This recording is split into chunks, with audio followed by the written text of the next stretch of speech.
His mother only wanted a quiet afternoon, a simple gift to celebrate the life she had fought so hard to build. She stepped into the jewelry store with calm eyes and careful hope, never imagining that, within minutes, every hidden wound about class, dignity, and respect would be ripped open in front of strangers. The store was one of those places that seemed to whisper money. Soft golden light slid over glass cases, diamonds floated on black velvet like frozen stars. Behind the counters, perfectly dressed staff moved with rehearsed elegance, their smiles switching on and off like showroom lamps. Keanu Reeves' mother, Patricia, walked in alone, wearing an old white blazer she loved, the seams slightly worn at the cuffs. Her shoes were polished, but the leather had seen years of walking, of buses and sidewalks and studios. She paused at the entrance, straightened her shoulders, and stepped forward as if into another world. She had told herself this visit was a celebration, not an indulgence.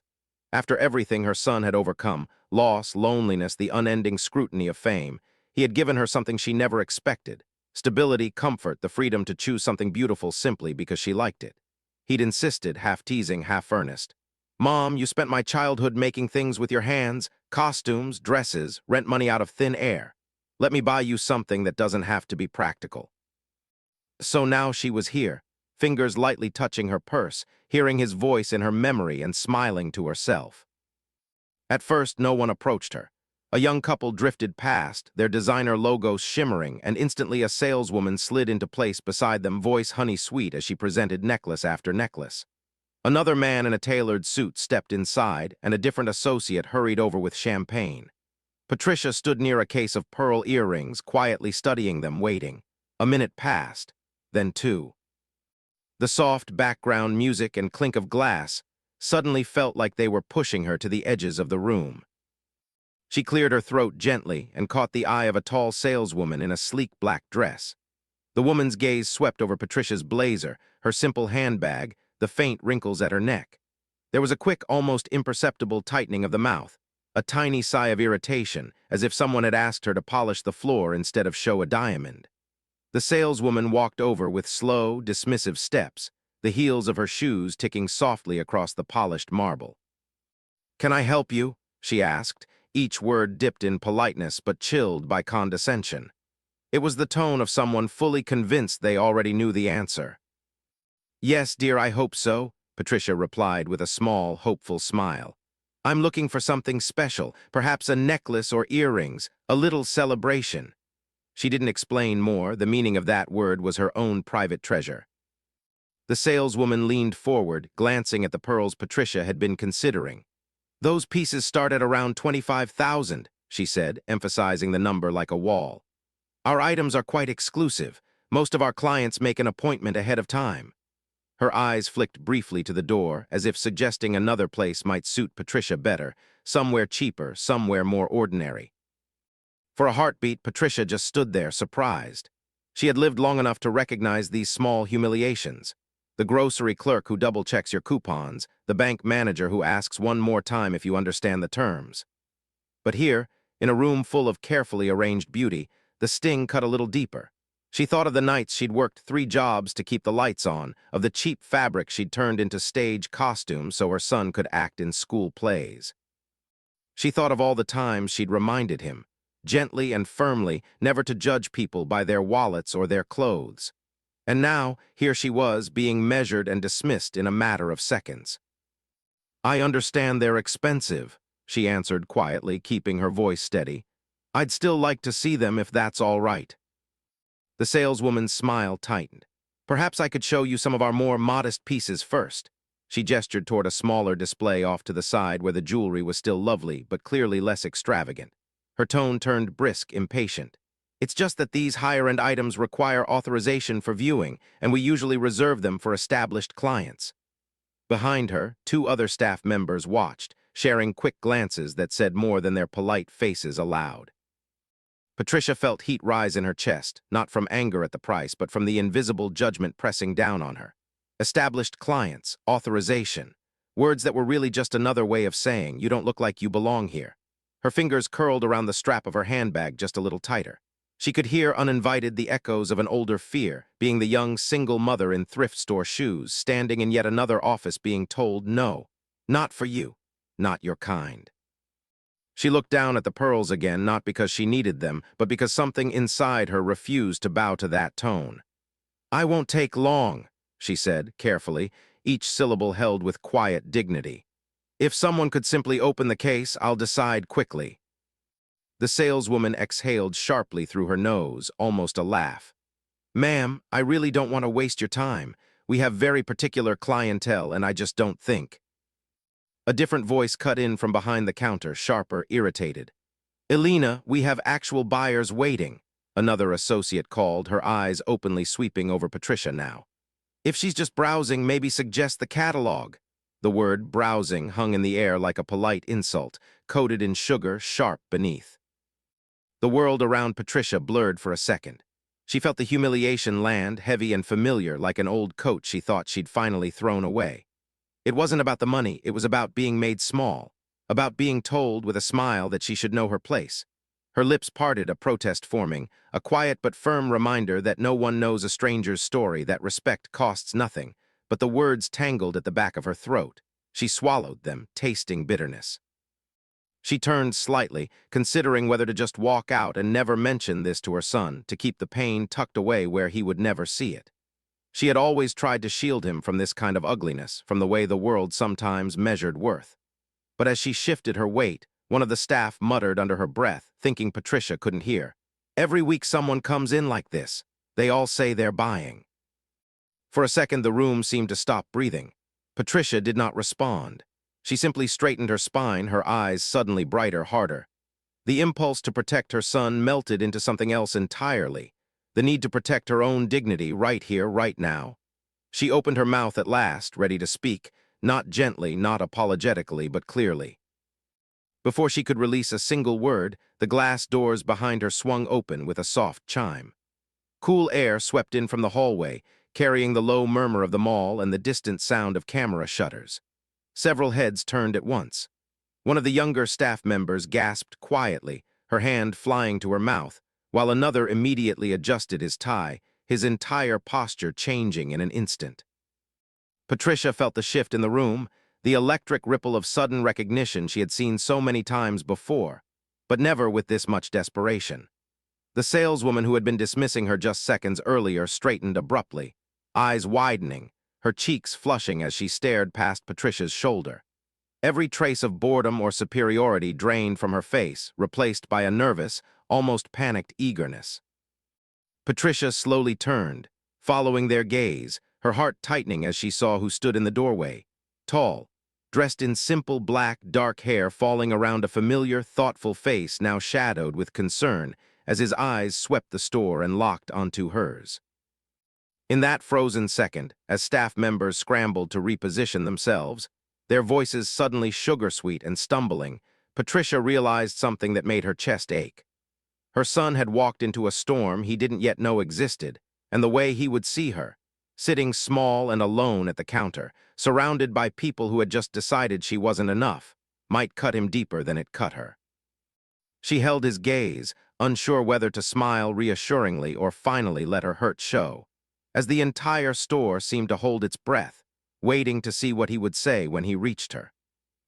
He didn't rush, but every step he took across the marble floor felt deliberate, heavy with unspoken questions. Keanu's eyes moved from his mother's face to the staff around her, reading the stiffness in their shoulders, the artificial smiles that had appeared too late. He knew his mother's expressions the way some people knew constellations. There was a tightness at the corners of her mouth, a glassy sheen to her eyes that told him she had been swallowing something painful. Whatever was wrong, it hadn't started when he walked in. It had been building quietly before he arrived. "Hey, Mom," he said softly, his voice almost gentle enough to belong in a kitchen, not a glittering store. He bent slightly to kiss her cheek, his hand resting on her shoulder. "You okay?" His tone was calm, but underneath it was a quiet tension, like a wire pulled too tight. Patricia forced a small smile, not wanting to turn this into a scene. "I'm fine, darling, just having a look." She squeezed his hand, trying to reassure him, but he knew her well enough to feel the hesitation in that squeeze. She was bracing herself, and that told him everything he needed to know. Something had happened, and she was already trying to protect him from it. The sales staff shifted like actors realizing the script had changed. The woman in black, Elena, smoothed her jacket and stepped closer, her earlier arrogance now washed in sudden humility.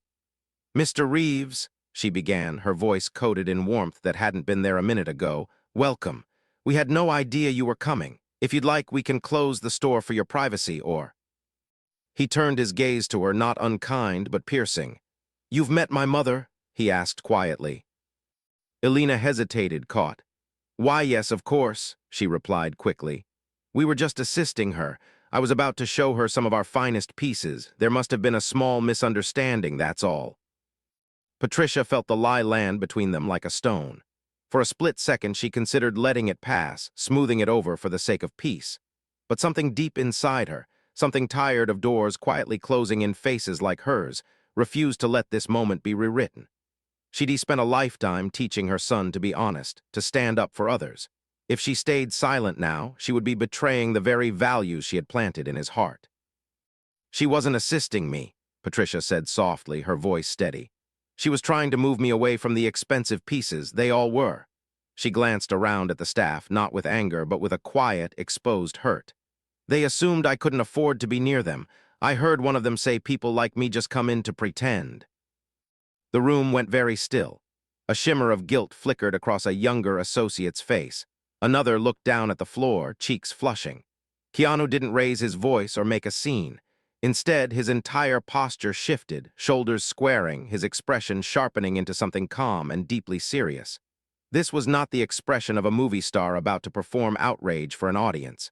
This was the look of a son whose mother had been wounded. He drew a slow breath, turning first to Patricia, giving her the dignity of his full attention. "Is that true?" he asked her gently, not doubting, but inviting her to own her experience without shame. "Yes," she replied, meeting his eyes. "I wouldn't lie about something so small, but it didn't feel small."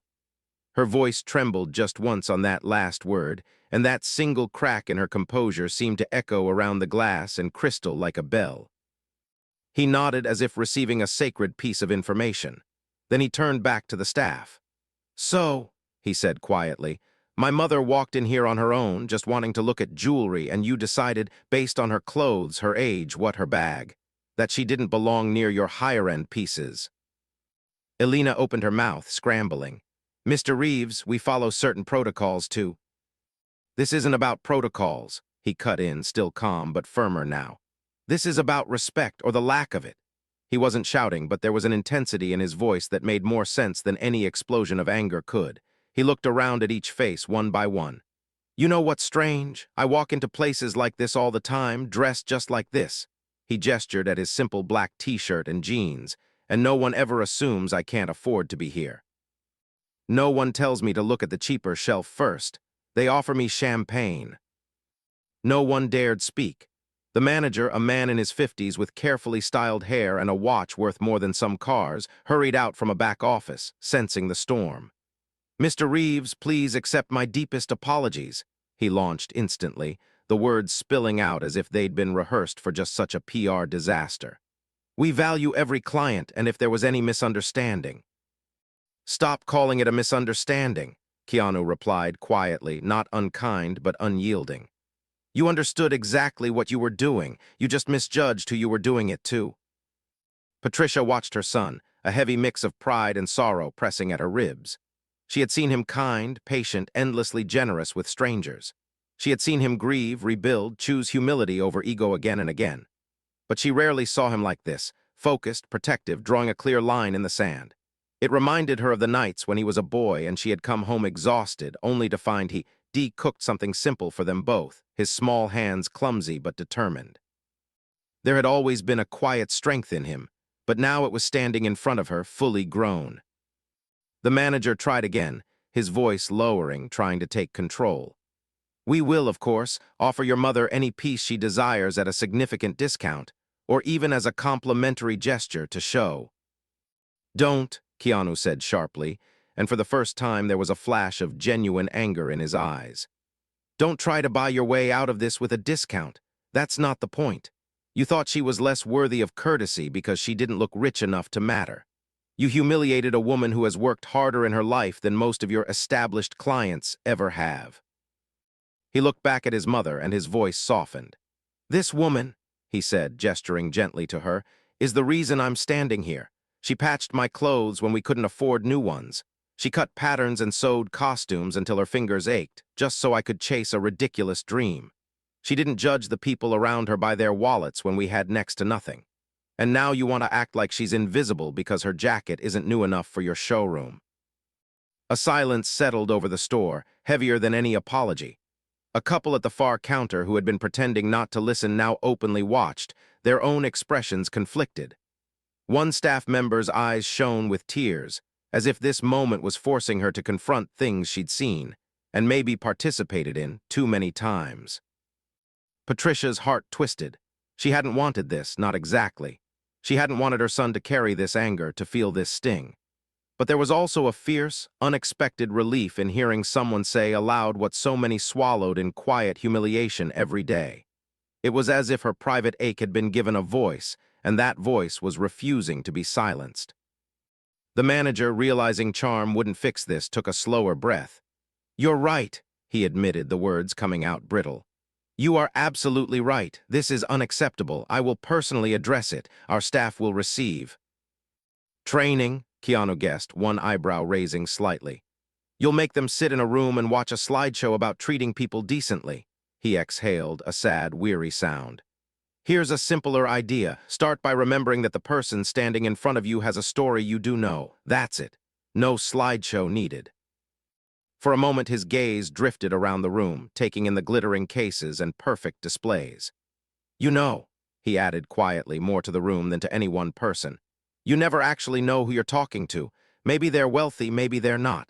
Maybe they're someone's mother, someone's son, someone who's just had the worst day of their life. You can't see any of that from their shoes or their bag, but you can still choose to be kind." Those words landed differently than the anger. They settled, sank, lingered. One of the younger associates, the one who had looked guilty earlier, swallowed hard and stepped forward, voice trembling slightly. "Ma'am," she said to Patricia, I'm sorry. I didn't speak up when I heard what they were saying. I should have. That's on me too." Patricia looked at her, really looked. The nervousness in her hands, the conflict in her eyes. She saw not a villain, but a young woman caught in a system that rewarded judgment and speed, not patience and human connection. "Thank you," Patricia answered softly. "It takes courage to admit that." Her response surprised the girl, who blinked rapidly, as if she'd expected nothing but fury. There it was again, the thing that had always defined Patricia more than any struggle. The instinct to meet ugliness not with more ugliness, but with a measured, deliberate kindness that still named the wrong for what it was. Keanu drew a slow breath, the sharpest edges of his anger cooling into something steadier, more resolved. He turned to his mother. "We don't have to stay," he told her quietly. "We can walk out right now. You don't owe them your time, your money, or your forgiveness." She studied him for a long, silent moment, weighing something heavy inside herself. She looked around at the shining jewels, at the staff who now stood caught between shame and fear, at the manager who seemed mostly afraid of headlines, and at the one young associate who had found enough honesty to apologize. She thought of all the people who had been turned away from places like this without anyone ever seeing what they carried in their hearts. Her fingers brushed the edge of the glass counter, lingering over the reflection of her own face, older, lined, still standing. "Maybe walking out would feel good for a moment," she murmured. "But what would it change for the next person who walks in here looking like me?" Keanu frowned slightly, unsure where she was going. "What are you saying, Mom?" She lifted her chin, a quiet resolve settling into her features, the kind he recognized from the days when they'd had to uproot their lives with no guarantee the next move would be better. "I'm saying," she replied, "that before we leave, I want to finish what I came here to do, and I want them to see exactly who they decided wasn't worth their time." She turned back to the manager, her voice calm now, almost gentle. "Show me your most beautiful piece," she said. "Not because I need to prove anything, but because I refuse to let your lack of kindness define my day." The staff glanced nervously at one another, the weight of her words hanging in the air. The manager nodded stiffly, signaling to unlock the main display. As the case opened with a soft click and the diamonds inside caught the light, sending fragments of brilliance across Patricia's worn blazer, The entire store seemed to tilt toward her, toward the woman they had underestimated. Keanu watched, torn between admiration for her strength and annoying discomfort that this was still happening, that she still had to be this strong. As the manager carefully lifted a necklace from the velvet and laid it in front of her, Patricia's hand hovered above it, trembling slightly, not from the value of the gem, but from the weight of what this moment had become. She drew in a breath, eyes glistening, about to speak, not just about the necklace, but about something far larger, something that had been building inside her for years. When, from just outside the store, a cluster of voices rose suddenly, followed by the unmistakable flash of cameras and excited whispers, pushing the fragile stillness inside the room to the breaking point. The flashes from outside hit the glass like tiny lightning bolts. Voices rose, fans, photographers, people who hadn't seen what had just happened, only who was standing in the middle of the store. Keanu glanced toward the entrance, jaw tightening. The outside world was closing in again, ready to turn a private wound into a public spectacle. He turned back to his mother. "We can leave now," he murmured. "You don't have to let them watch this." Patricia looked at the doorway, at the cameras pressing closer, then down at the necklace blazing white under the lights. And she understood. If she let this moment be about fame, the lesson would disappear. It would just become another story about a celebrity and a luxury store. But that wasn't why her heart was pounding. She straightened, wiping a small tear from her cheek with a steady hand. "Close the doors, please," she said to the manager. "For a few minutes. This is between us." He hesitated, then signaled to a guard. The glass doors slid shut, muting the outside noise. The sudden quiet felt almost sacred. Patricia rested her hand gently on the counter, not on the necklace, but beside it.